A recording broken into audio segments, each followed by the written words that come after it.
Mario Kart 64 was first released on December 14, 1996 for the Nintendo 64 and was later re-released onto the Virtual Console for both the Wii and Wii U. Since the first game was released on the Super Nintendo, a 16-bit console, there was a huge jump in technology with the sequel coming out on 64-bit hardware, meaning that the game had jumped from 2.5D to full-blown 3D. Many people consider this to be the first real Mario Kart, as it was able to take what made the original good and expand on it for not only the single-player experience but also in the multiplayer mode that now could be played with up to 4 players as opposed to only 2. They also achieved this by removing what people disliked about the previous game, such as certain items and the coin mechanic. So did the programmers use the better hardware to achieve the full potential of the Mario Kart series, and does this game deserve its status of the first real Mario Kart? Let's find out. The graphics are how you would expect them to be, basic 3D models that looked impressive at the time but now are extremely outdated. The textures are bland, the environments are desolate, and the character sprites are this weird 2D image made to look 3D and they just look weird. But despite these criticisms, I still think the game looks good. Now I don't know if this is because I've been playing this game since I was a kid and I've just gotten used to it, or if Nintendo worked their magic to make the game look good even long after its heyday.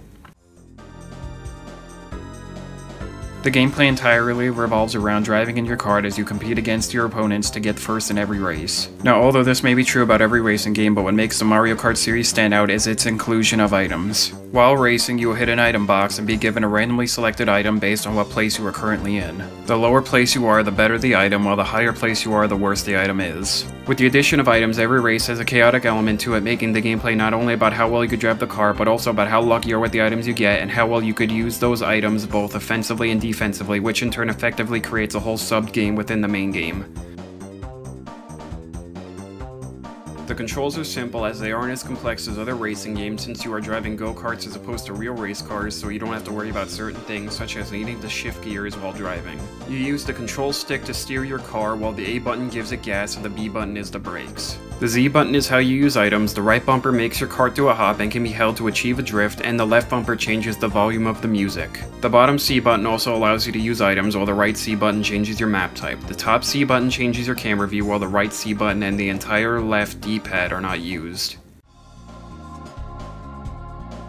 There are 4 game modes in the game to choose from: Grand Prix, Time Trials, Versus, and Battle. Grand Prix is the main mode in which you are pitted against 7 other computer players and race on a set of 4 tracks to compete to be the top driver by scoring points based on which place you get in each race. Time Trial mode is where you must do a 3-lap run of any track in the shortest amount of time possible. Versus mode is a race purely against you and 1 to 3 other friends with no other racers on the field. Finally, we have Battle mode, which again has you up against 1 to 3 of your friends, but this time in an arena as you try to pop all 3 of the balloons off their carts by getting items and attacking them, while you also try to fend off any attackers from popping your own balloons.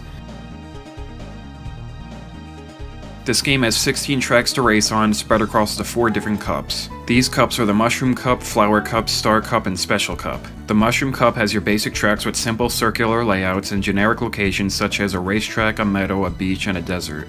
Although basic, these tracks have some standout things in them, like a secret cave on the beach that you can jump into for a shortcut, and a train that is continuously riding through the desert that you must stop for when it's going over the crossroads. The Flower Cup is where it begins to diverge from less simplistic track layouts and locations, as you now find yourself racing on an active turnpike, a blizzarding snowland with exploding snowman, a foggy mountain with falling rocks, and a more advanced racetrack. The Star Cup has the first set of real difficult tracks in the game, with an overly long stadium, driving on ice, an even more advanced racetrack complete with a huge jump at the end, and the lava and thwomp-filled Bowser's Castle. Finally, we have the Special Cup, which holds no bounds, as this cup has not only the most unique tracks in the game, but also the most dangerous, with an aggressive jungle, a deadly confusing valley, a rickety old haunted boardwalk, and the infamous Rainbow Road.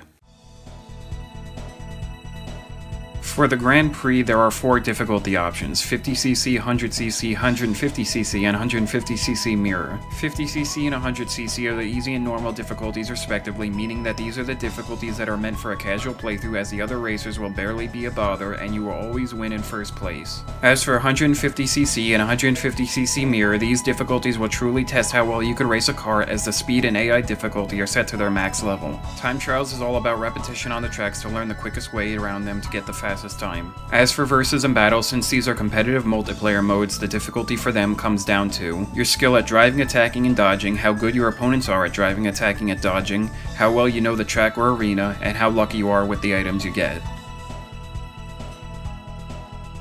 The music for this game is easily the most iconic of the series. All the music perfectly reflects the atmosphere of each racetrack, has catchy beats that will definitely stay in your head even after you're finished playing, and is just overall a great listen. The composers truly outdid themselves on this one. Some of my favorite tracks would have to include the title theme, Calamari Desert, Toad's Turnpike, Rainbow Road, and the ending theme. So does this game deserve its status as the first real Mario Kart? I would say yes, it does. By taking what worked in the original game and refining it, the team for this game managed to create the standard that the rest of the series would take inspiration from. They did this through expanding on what made the original game good into the 3D realm, as well as revamping the multiplayer mode, which made this a very popular game to play with friends. And with all that said, I would easily give this game a recommendation. Thanks for watching.